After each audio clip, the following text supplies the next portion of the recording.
Hello. അപ്പോൾ ഒരു വ്യക്തിക്ക് രണ്ട് ഭാര്യ ഉണ്ടാകുമ്പോൾ ഉണ്ടാകുന്ന പുലിവാലികൾ, അതും തൻ്റെ ഭാര്യയും കുഞ്ഞുങ്ങളുമായിട്ട് സന്തോഷമായിട്ടിരിക്കുന്ന ആ ഒരു അവസ്ഥയിൽ ഓഫീസിലുള്ള ഒരു സ്ത്രീക്ക് തൻ്റെ ബൈക്കിൽ ലിഫ്റ്റ് കൊടുക്കുകയും അങ്ങനെ ഒരു അവിഹിതം തന്നെ അവിഹിതം അങ്ങനെ മുറുകിയപ്പോൾ ആദ്യ ഭാര്യയോട് വന്ന് ചോദിക്കുകയാണ്, ഞാൻ ഇങ്ങനെ ഓഫീസിൽ ഇങ്ങനെ ഒരു കുട്ടിയുണ്ട്, അങ്ങനെയാണ് ഇങ്ങനെയാണ്, ഞാൻ അവളെ പതുക്കെ വിവാഹം കഴിച്ചോട്ടെ, അങ്ങനെ ചോദിക്കാൻ തന്നെ ധൈര്യപ്പെടുന്നത് അവർ ഒരു പ്രത്യേക കമ്മ്യൂണിറ്റിയിൽ അത് അനുവദനീയമായതുകൊണ്ട് തന്നെയാണ്. അത് ചോദിച്ചുടനെ ആ ഭാര്യയുടെ ഒരു പ്രതികരണം, ആ ഭാര്യയുടെ ഒരു സങ്കടം ആ ഭാര്യ പറയുന്നത് നമുക്കൊന്ന് കേൾക്കാം. ഇങ്ങനെ ഒരു കാര്യം ഹംസ വന്ന് പറയുകയും ചെയ്യുമ്പോൾ എങ്ങനെയാണ് അക്സെപ്റ്റ് ചെയ്യാൻ പറ്റുക? അത് എല്ലാ ഭാര്യമാരെ കണക്കിന് ഫസ്റ്റ് ഞാനും അംഗീകരിച്ചില്ല. ഞങ്ങളുടെ ഇടയിൽ വഴക്കും പ്രശ്നങ്ങളും ഉണ്ടായി. ഞാൻ ആ വക്കത്ത് 2-3 പ്രാവശ്യം വന്നു കഴിഞ്ഞാൽ ഈ നമ്മൾ സിനിമയിലൊക്കെ കാണത്തില്ല, നമുക്ക് എന്തെങ്കിലും സങ്കടം വരുമ്പോഴത്തേക്കും ആളില്ലാത്ത കാറത്തില് അതിനൊക്കെ ഞാൻ ഒച്ചയായിട്ട് കരഞ്ഞിട്ടുണ്ട്. ഞാൻ ആരും കൂട്ടില്ല, നമുക്കൊന്ന് സപ്പോർട്ട് ചെയ്യാനറിയാം. വീട്ടുകാരുടെ എന്നെ കൊണ്ട് കൊള്ളാഞ്ഞിട്ടാന്ന് പറഞ്ഞിട്ടുണ്ട്, കുടുംബക്കാര് പറഞ്ഞിട്ടുണ്ട്, എല്ലാരും എന്റെ അടുത്ത് പറഞ്ഞിട്ടുണ്ട്. വെച്ചാൽ ഒരു 1.5 ആഴ്ച ഞാൻ ആ വീടിൻ്റെ എൻ്റെ റൂമിൻ്റെ അകത്ത് ഭക്ഷണം ഇല്ല, പിന്നെ എന്തോ പിള്ളേരെ നോക്കിയിട്ടില്ല, ആരെയും നോക്കാൻ റൂമിൻ്റെ അകത്ത് അടച്ചിരുന്ന് ഞാൻ. അപ്പോൾ തൻ്റെ ഭർത്താവിന് വേറൊരു അവകാശി വരാൻ പോവുകയാണെന്നുള്ള ആ വാർത്ത ഏത് ഭാര്യയെ പോലെ അവരും ഒരുപാട് വൈകാരിക ക്ഷോഭങ്ങൾ. ആദ്യം അവർ ഉറക്കെ അലറി വിളിച്ചു, റൂമിൽ കുറേ നാൾ അടച്ചിട്ടിരുന്നു.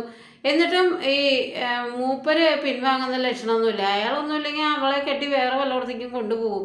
അതിനേക്കാളും ഭേദമാണല്ലോ. ഇനി ഇവരാണെങ്കിലും അവരുടെ വീട്ടുകാരോട് പറയുമ്പോൾ അത് നിന്നെ കൊള്ളാത്തതുകൊണ്ടാണ്. അതെ, ഭർത്താവ് രണ്ടാമതൊരു സ്ത്രീയെ തിരഞ്ഞെടുക്കുമ്പോൾ സ്വാഭാവികമായിട്ട് ആദ്യത്തെ ഭാര്യയ്ക്ക് എന്തോ കുഴപ്പമുണ്ട്. അതാണല്ലോ സമൂഹത്തിൻ്റെ ഒരു ഇത്. അതായത് അവൾക്ക് അവനെ തൃപ്തിപ്പെടുത്താൻ പറ്റില്ല, അതല്ലെങ്കിൽ അവൾക്ക് അവനെ എന്നുള്ള രീതിയിൽ അങ്ങോട്ട് ഒരു അസംഷൻ നടത്തും.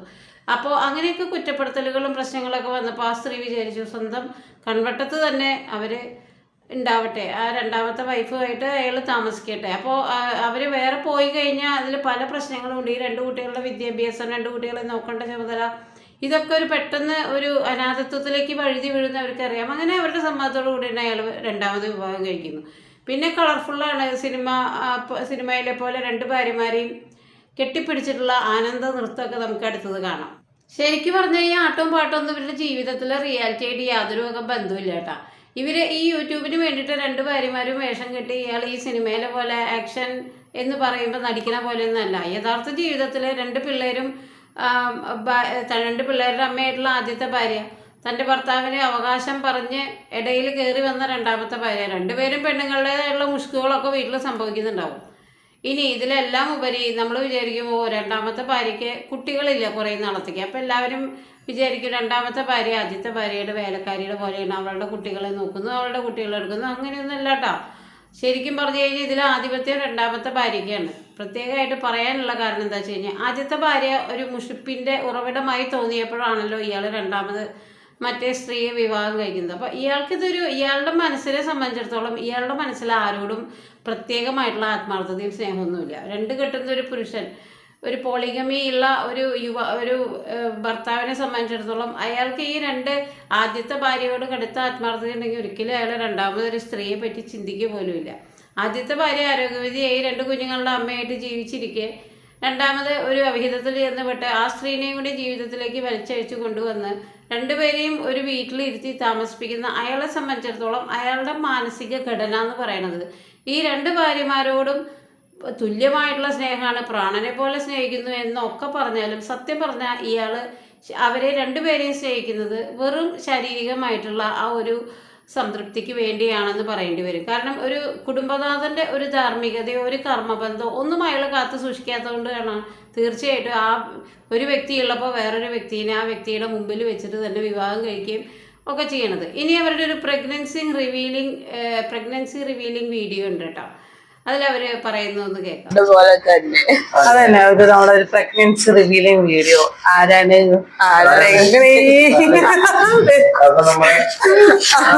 ഭയങ്കരമായ സന്തോഷം നിങ്ങളെ കൂടെ അറിയിക്കുക. അപ്പൊ നമ്മള് കല്യാണം കഴിഞ്ഞ ആ ഒരു ടൈമില് കല്യാണത്തിന് നമ്മള് ആദ്യമൊക്കെ ഇത് വേണ്ട, ഞങ്ങളങ്ങനെ പ്ലാനിങ്ങിലൊന്നും ഇല്ലാതിരുന്നൊരു കാര്യമാണ്. അതെ, പൈസ പറഞ്ഞ പ്ലാനിങ് ഇല്ലാത്തൊരു കാര്യമാണ്. നമ്മളപ്പോ ആദ്യമൊന്നും ഞങ്ങളിത് വേണ്ട, കാരണം അന്യായം കൂടുതൽ വിഷമിപ്പിക്കേണ്ട എന്നുള്ളൊരു തീരുമാനം നൈസാണ് ആദ്യം പറഞ്ഞത്. ആരാണ് 2 പേരും കൂടി ഇങ്ങനെ ഈ നടുവിലിരിക്കുന്ന ആളെ പ്രഗ്നന്റ് ആക്കുമോ? അതോ ഈ കാണുന്നത് നമ്മളാണോ? ആരാണ് ഈ പ്രഗ്നൻസി ആയിട്ടുള്ള രണ്ടാമത്തെ വൈഫ് ആദ്യത്തെ ഭാര്യയോട് കാണിച്ച ദയേനെ പറ്റി അയാൾ പറയുന്നുണ്ട്. ഞങ്ങൾ ഇതിനെപ്പറ്റി പ്ലാനിങ് ഉണ്ടായിരുന്നില്ല, ഞങ്ങൾ വേണ്ടാന്ന് വെച്ചു. കാരണം എന്താ വെച്ചാൽ 2 കുട്ടികൾ മുമ്പത്തേലുണ്ട്. അപ്പം ഇനിയിപ്പോൾ മൂത്ത ഭാര്യനെ കൂടുതൽ വേദനിപ്പിക്കേണ്ടെന്ന് വിചാരിച്ചു. അപ്പോൾ വേദനയാണെന്ന് മഹാന് അറിയാം.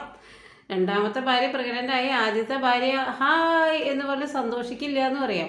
സത്യം പറഞ്ഞാൽ ആദ്യത്തെ ഭാര്യേനെ ഇരുത്തി സുഖിപ്പിച്ചതാണ്. അത് മനസ്സിലാക്കാനുള്ള ബുദ്ധി ആദ്യത്തെ ഭാര്യയ്ക്കില്ല എന്നുള്ളതാണ്. അല്ലെങ്കിൽ അവരുടെ നിസ്സഹായത. അവരിപ്പോൾ ഈ ബഹളവും ദേഷ്യവും ഒക്കെ വെച്ചിട്ട് ആ ജീവിതത്തിൽ നിന്ന് ഇറങ്ങിപ്പോയ ഈ 2 കുട്ടികളെയും കൊണ്ട് വീട്ടിലേക്ക് ചെല്ലുമ്പോൾ വീട്ടുകാരുടെ ആറ്റിറ്റ്യൂഡ് പറഞ്ഞു കഴിഞ്ഞു, നിന്നെ കൊള്ളരുതാണ്ടാണ്. അപ്പോൾ പിന്നെ ആ സ്ത്രീ ശരിക്കും പറഞ്ഞാൽ ഹെൽപ്ലെസ് തന്നെയാണ്. അപ്പോൾ ഇനി കൂടുതൽ ആ പ്രഗ്നൻസിനെ പറ്റി അവർ സംസാരിക്കുന്നത് ഞങ്ങൾ ഫാമിലി നമുക്ക് അങ്ങനെ ഞാൻ അനിയോട് ചോദിച്ചാൽ നിന്റെ അഭിപ്രായം. അപ്പൊ അനിയോട് എനിക്കത് വേണം. നൈസ ഒരു പെണ്ണല്ല. അപ്പൊ നൈസാക്ക് ഓൾറെഡി അങ്ങനത്തെ ഒരുപാട് ആഗ്രഹം. ഞാൻ അതിനൊന്നും എതിരല്ല. നമ്മള് കുഞ്ഞുങ്ങളാണെങ്കിൽ പോലും നമ്മള് മക്കളോട് ചോദിക്കണം അനുവാദം തീർച്ചയായിട്ടും. അപ്പൊ നമ്മള് അസനയും കഥയ്ക്കോടും വളരെയധികം സ്നേഹത്തോട് അവരോട് ചോദിച്ചു. അപ്പൊ അവരും ഭയങ്കര ഹാപ്പിയാണ്. കുഞ്ഞുങ്ങളാണ്, അപ്പൊ അതിനെ വിമർശിക്കുന്നവരുണ്ടാവും. പക്ഷെ എന്റെ മനസാക്ഷിക്ക് ഞാൻ എന്റെ മക്കളോട് ചോദിച്ചു. അപ്പൊ അയാൾ പറയുന്നത്, ഞാൻ ഇങ്ങനെ മൂത്ത ഭാര്യയോട് ചോദിച്ചു, നിന്റെ അനുവാദം വേണം, ഇങ്ങനെ പ്രഗ്നന്റ് ആയി കഴിഞ്ഞു കേട്ടോ ആള് രണ്ടാമത്തെ ഭാര്യ. പക്ഷെ ഞാൻ അവളെ ഇരുത്തിയിട്ട് ഇങ്ങനെ മാക്സിമം സൂചിപ്പിക്കുകയാണ്. ഞാൻ മൂത്ത ഭാര്യയോട് ചോദിച്ചു, നിനക്ക് എന്തെങ്കിലും പ്രശ്നമുണ്ടോ? അപ്പോൾ അവൾ പറഞ്ഞു, ഇല്ല, അവളൊരു പെണ്ണല്ലേ, അവൾക്ക് മാതൃത്വം വേണ്ടേ എന്ന് അവരങ്ങോട്ട് മഹാമനസ്കയായി എന്നാണ് അയാൾ പറയണത്. ഇനി അയാൾ അടുത്ത കാര്യം പറയുന്നുണ്ട്, അയാളുടെ മക്കളോടും ചോദിച്ചു ഇത്ര അയാൾ എങ്ങനെയാണ് ഇങ്ങനെ രണ്ടാമത്തെ ഭാര്യ പ്രഗ്നൻ്റ് ആയിട്ട് ഒരു വാവ ഉണ്ടാവണേൽ നിങ്ങൾക്ക് വിരോധമുണ്ടോ? ഇനിയിപ്പോൾ ഒരു ചോദ്യം, ഇവർ 2 പേരും, അതായത് ഈ മൂത്ത ഭാര്യയും അവരുടെ കുട്ടികളും വിരോധമുണ്ട് എന്ന് പറഞ്ഞാൽ അയാൾ എന്ത് ചെയ്യും? ഇയാളെ കുഞ്ഞിനെ കളയോ? ഒരു ചുക്കുമില്ല. അപ്പം ഇതൊക്കെ ഇരുത്തി ഇങ്ങനെ ഫോർമലായിട്ട് പറയുമ്പോൾ മൂത്ത ഭാര്യ കുറച്ചും കൂടിയും തൻ്റെ ജീവിതത്തിൽ സ്ഥാനമുള്ളവളാണ് എന്ന് അവർക്ക് തോന്നുന്ന രീതിയിലും മറ്റുള്ളവർക്ക് തോന്നുന്ന രീതിയിലും. എന്തായാലും മക്കൾ ഇപ്പോഴൊന്നും എതിര് പറയില്ല. ഈ മക്കൾ എതിര് പറയേണ്ട ഒരു കാലഘട്ടം വരുമ്പോഴാണ് അയാൾ ശരിക്കും പെടാൻ പോണത്. രണ്ടാമത്തെ ഭാര്യയുടെ പ്രസവത്തിൻ്റെ സമയത്ത് ആശുപത്രിയിൽ മൂത്ത ഭാര്യയുടെ കയ്യിലേക്ക് ആ കുഞ്ഞിനെ ഏറ്റുവാങ്ങുന്ന അങ്ങനെ ഭയങ്കര എന്താ പറയുക, വളരെ വികാരത്തള്ളിച്ചുള്ളൊരു സോങ്ങൊക്കെ ആയിട്ട് അവരുടെ ആ ഒരു ഷോർട്ട് ഉണ്ട് കേട്ടോ. ശരിക്കും പറഞ്ഞാൽ ആദ്യത്തെ ഭാര്യയെ സംബന്ധിച്ചിടത്തോളം അവർ ജീവിതത്തിൽ പെട്ടുപോയൊരു സ്ത്രീയാണ്. കാരണം ഇങ്ങനെ ഒരു ചതിയനാണെന്ന് അറിയാതെയാണ് അവർ ആ 2 കുഞ്ഞുങ്ങളെ പ്രസവിക്കുന്നതും അയാളുടെ കൂടെ ജീവിക്കുന്നതും. അത് അയാൾ രണ്ടാമതൊരു പങ്കാളിയെ വീട്ടിലേക്ക് വിളിച്ചു കൊണ്ടുവന്ന് എല്ലാ രീതിയിലും അവളുടേത് കൂടി ആവുമ്പോൾ ആ ജീവിതത്തിലെ ആ സെറ്റപ്പ്, അവിടെ വളരുന്ന കുട്ടികൾ വരെ ഒരു പാരൻറ്റിങ് കൺഫ്യൂഷനാണ്. കുട്ടികളും ഉമ്മീന്നാണ് വിളിക്കുന്നത്. അപ്പോൾ 2 അമ്മമാർ, ഒരച്ഛൻ, ഇങ്ങനെ കുട്ടികളുടെ ജീവിതത്തിൽ ഇയാളുടെ ജീവിതം, ഇയാളിപ്പോൾ അഭിമാനപൂർവ്വം പറയുന്നുണ്ടല്ലോ, ഞാൻ പിള്ളേരുടെ സമ്മതം ചോദിച്ചു എന്ന്. കുട്ടികൾക്ക് ബോധം വരുമ്പോൾ ഈ കുട്ടികൾ വലുതാവുമ്പോൾ ഇയാളെ ഒരുപാട് അവർ വിമർശിക്കും എന്നുള്ളതിന് സംശയമില്ല. ഈ ജീവിതം അതിലൊരു കുട്ടി ഉണ്ടായി, ഇനി അതിലൊരു കുട്ടിയും കൂടി ഉണ്ടാവും. ഈ 4 പിള്ളേരും കൂടി ഒരു ചുവരിൻ്റെ ഉള്ളിൽ വളർന്ന് അവരുടെ ഉള്ളിൽ അവർ 2 കുടുംബമായിട്ടാണ് വളരുന്നത്. ഈ കുടുംബനാഥനെ സംബന്ധിച്ചിടത്തോളം ഞാൻ പറഞ്ഞല്ലോ, അയാളുടെ ഒരു മാനസിക ഘടന, ഇത് പ്രത്യേകിച്ച് 2 പേരോട് ഒരു ഇമോഷണൽ ബോണ്ടിങ് ഒന്നും അയാൾക്കില്ല. അയാൾക്ക് ഉണ്ടാവാൻ തരമില്ല. കാരണം ഒരു സ്ത്രീക്ക് ഒരു പുരുഷനെ, അല്ലെങ്കിൽ ഒരു പുരുഷന് ഒരു സ്ത്രീയെ മാത്രം ആത്മാർത്ഥമായിട്ട് സ്നേഹിക്കാൻ പറ്റുള്ളൂ എന്നുള്ളൊരു കാര്യമുണ്ടായിരിക്കെ 2 പേരെ ഒരുമിച്ച് കൊണ്ടുപോകുമ്പോൾ ഒരു പരിധിവരെ കുട്ടികൾ വലുതായി കഴിയുമ്പോൾ അവിടെ ഉണ്ടാകുന്ന ആ ഒരു ഇടി വെടി ഗർജനങ്ങൾ ഒക്കെ വേറൊരു തലത്തിലേക്കാണ്. അതിന് കൃത്യമായിട്ടുള്ള സാമ്പത്തികമായിട്ടുള്ള കെട്ടുറപ്പില്ലെങ്കിൽ പിന്നെ അവിടെ പറയേണ്ട അരക്ഷിതത്വം. ആ വീടിനെ അവർ 2ആക്കി മുറിച്ച് കളയും. പിന്നെ സാമ്പത്തികമായിട്ട് ഈ 2 സ്ത്രീകളും ഇൻഡിപെൻഡൻ്റ് അല്ല. കാരണം അവർക്ക് പറയത്തക്ക ജോലികളൊന്നും ഇല്ല. ഈ 2 പിള്ളേരെയും നോക്കിയിരിക്കുക, ഇയാളെ അങ്ങോട്ട് സ്നേഹിച്ച് കൊല്ലണ പോലെ അഭിനയിക്കുക. അപ്പോൾ ഒരു കുടുംബത്തിൻ്റെ ആത്മാർത്ഥമായിട്ടുള്ള ആ ഒരു കാര്യമൊക്കെ അയാൾ രണ്ടാമതൊരു സ്ത്രീനെ കൊണ്ടുവന്നപ്പോൾ അവിടെ കഴിഞ്ഞു. പിന്നെ അവിടെ ഇമോഷൻസ് അല്ല. ഈ 2 സ്ത്രീകളെ സംബന്ധിച്ചിടത്തോളം ഒരു ജീവിതം എങ്ങനെയെങ്കിലും അങ്ങോട്ട് തൻ്റെ കുട്ടികൾക്ക് വേണ്ടിയിട്ട് എങ്ങനെയെങ്കിലും ഈ ജീവിതം അങ്ങോട്ട് എത്തിപ്പിടിക്കാനുള്ളൊരു മത്സരമാണ്. ആ മത്സരം കുറേ നാൾ കഴിയുമ്പോൾ അതിൻ്റെ മൂർച്ചയേറും. ഈ കുട്ടികൾ തമ്മിലാവും മത്സരം, ഇടിയൊക്കെ ആവുക. അപ്പോൾ ഇതിനെയൊക്കെ കരുത്തോടു കൂടി നേരിടാനായിട്ടുള്ള സാമ്പത്തിക കെട്ടുറപ്പുള്ള ഒരു ഗ്രഹനാഥൻ അല്ലെങ്കിൽ അയാൾ ഒരു പക്ഷേ ഇതിന്ന് 2ന്നും കീഞ്ഞ് 3ാമതൊരു ബന്ധത്തിലേക്ക് പോകാൻ യാതൊരു വക ബുദ്ധിമുട്ടുമില്ല. ഇനി അതും കൂടി ശരിക്കും പറഞ്ഞാൽ ഇവിടെ ഇരുന്ന് കാണേണ്ടി വരും എന്നുള്ളൊരു തോന്നൽ ഉണ്ട്.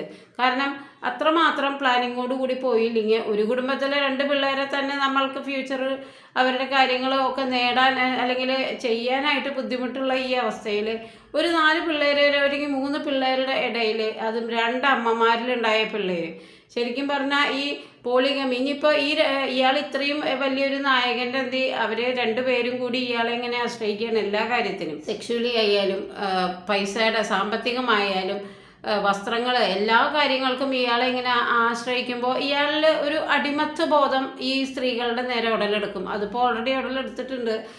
ഈ ഒരൊറ്റ വ്യക്തിയിലേക്ക് ഈ രണ്ട് സ്ത്രീകളുടെയും ആ ശ്രദ്ധ ആകർഷിച്ച് അയാളെങ്ങനെ വീരനായകനായിട്ട് വിലസുമ്പോൾ ഈ രണ്ട് സ്ത്രീകളുടെയും മാനസിക നില എന്ന് പറയണത് വളരെ ശോകമാണ്. അവരുടെ ഉള്ളിൽ പല സമയത്തും അവർ മാറി മാറി ഡിപ്രഷൻ അനുഭവിക്കുന്നുണ്ടാവും. ഭാവിയിൽ ഇതിങ്ങനെ കൂടിക്കൂടി വരും. പക്ഷേ അവരെ സംബന്ധിച്ചിടത്തോളം അവർക്ക് വേറൊരു നിലനിൽപ്പിന് വേറൊരു ആശ്രയമില്ല. ഇയാളെ തന്നെ ആശ്രയിക്കേണ്ടി വരിക എന്നുള്ളൊരു ഗതികേട്. ഇയാൾ ഈസി ആയിട്ടൊരു അവിഹിതത്തിലേക്ക് പോയ പോലെ ഈ രണ്ട് സ്ത്രീകൾക്ക് വേറൊരു പുരുഷനുമായിട്ട് ബന്ധം സ്ഥാപിച്ച് അവിഹിതത്തിലേക്ക് വഴുതി പോകാനായിട്ട് പറ്റില്ല. കാരണം അവിടെ കുട്ടികൾ എന്നുള്ള ഒരു വല്ലാത്ത ബോണ്ടിങ് ഉണ്ട്.